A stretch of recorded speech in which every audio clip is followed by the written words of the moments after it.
She moved into my parents' house and we both began living together. At first, my aunt was quite kind to me, until 1 month later. Her whole attitude toward me changed. She would make me do all the chores before leaving for school, hit me at the slightest provocation, and barely gave me enough food. My grandfather had relocated to a different country, so there was no one to report to.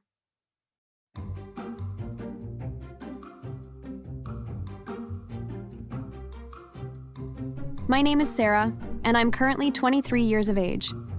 I lost my parents at quite a young age. Before I was born, they worked their asses off to build 2 hotels and a restaurant. After I was born, my mom stopped working for a while to watch over me.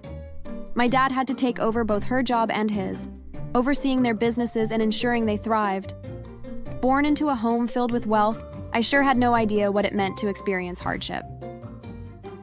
My parents ensured they provided everything I needed. Sometimes I didn't need to ask. They figured it out before I knew I needed it and got it for me. I loved my parents dearly and was very close with them. Our small family was filled with happiness. However, tragedy struck when I was 7 years of age. I'd just returned from school that day, the day I knew what pain truly felt like. I met my aunt and grandfather in the living room, alongside my nanny. All of them were crying. I approached my grandfather, confused, and asked about what the cause of the tears was. He pulled my small frame into a hug, patting my head gently as he sobbed.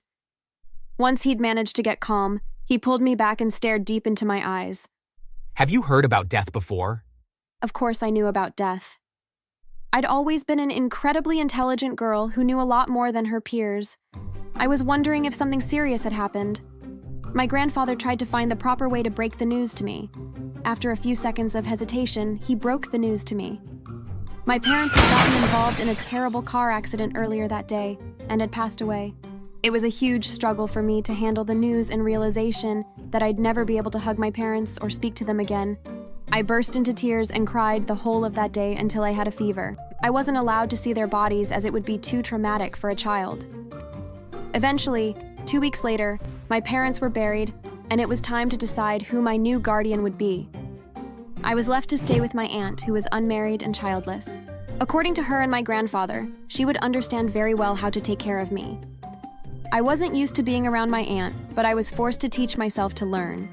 As for their businesses, they were left in the care of my aunt until I was 20.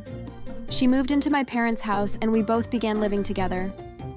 At first, my aunt was quite kind to me, until 1 month later. Her whole attitude toward me changed. She would make me do all the chores before leaving for school, hit me at the slightest provocation, and barely gave me enough food. My grandfather had relocated to a different country, so there was no one to report to. The school session for the year soon ended. Usually my parents would clear my bills before the next session, but I was made to return to school without any payment made. When I asked my aunt, I was given the most devastating reply. Do you think you deserve to be in that school? An orphan like you deserves to attend cheap schools? Your parents are dead, my darling, and I'm not in any way like them to leave you dancing on your silver spoon. From her words, I didn't need to know why I was leaving my current school.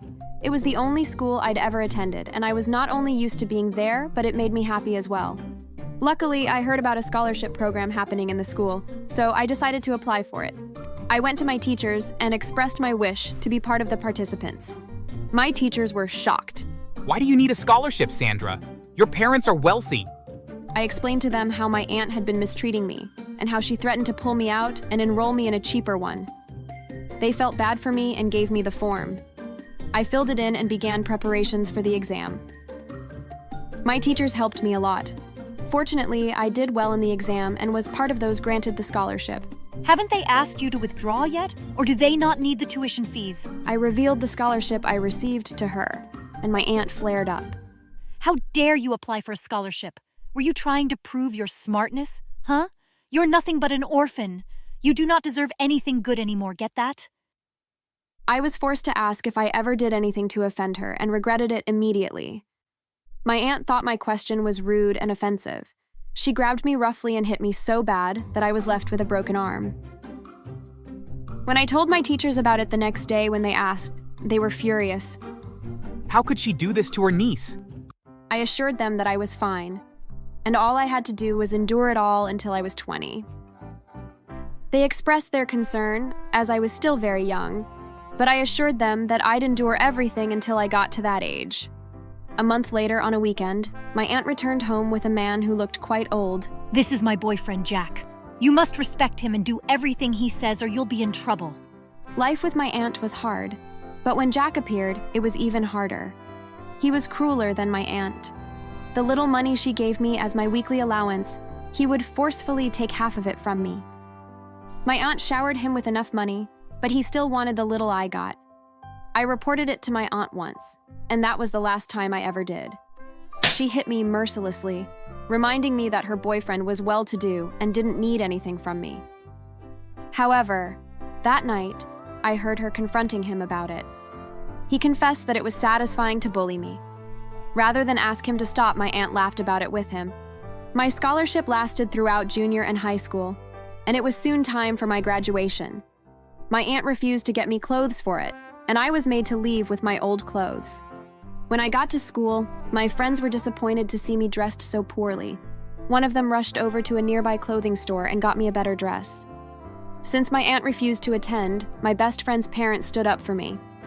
After graduation, I was forced to get a part-time job as a waitress, as my aunt refused to provide me anything anymore because she thought I was grown enough to do so myself. When I was 16, she and her boyfriend sold one of my late parents' hotels. Beforehand, I'd overheard them talking about wanting to go on a vacation. To fund their lifestyle, they had to sell the hotel. They were away for only a week. By the time they returned, all the money was gone. I couldn't help but be worried. The restaurant was already failing. Last time I overheard them talking about it, there'd been a lot of bad reviews and they'd lost a lot of customers. The second hotel was also failing. She'd been forced to fire quite a number of the staff as there was no money to pay them. The other day, I returned from work to find them in the middle of an argument.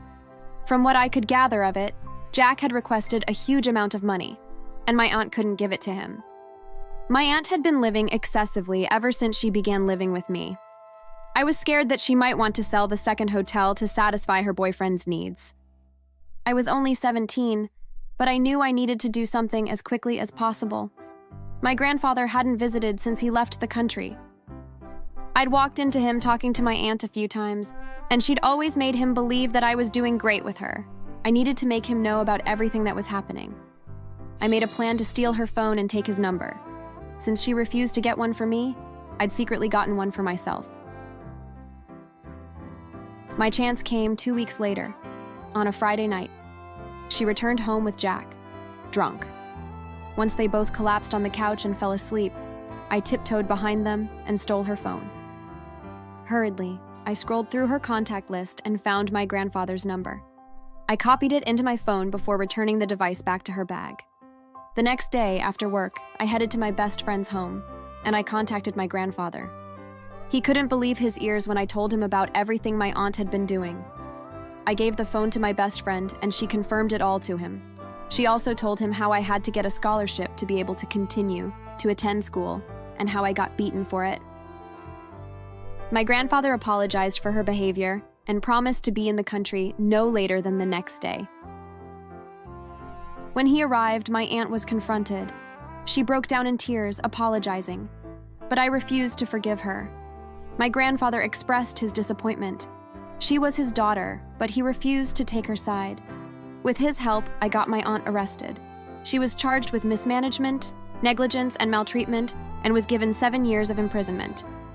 Jack, on the other hand, was given 3 years for being an accomplice. I decided to study business. My grandfather helped me through my college education while overseeing the second hotel and restaurant. By the time I was ready to take over, both were beginning to do well again. 6 years later, my aunt was released from jail. She visited me at the hotel and went on her knees, apologizing in tears, and also pleading with me to take her in again. She had no money and no place to live. I refused and had my guards chase her out of my office. 2 days ago, I found her on the streets, begging everyone she came across for some money. She'd become lanky and looked almost unrecognizable. I immediately thought of an idea and pulled out a few fake dollar bills and gave her. That same day on the news, I heard a woman had been trying to buy stuffs with fake dollar bills and was beaten and taken to prison by the police. Serves her right, doesn't it?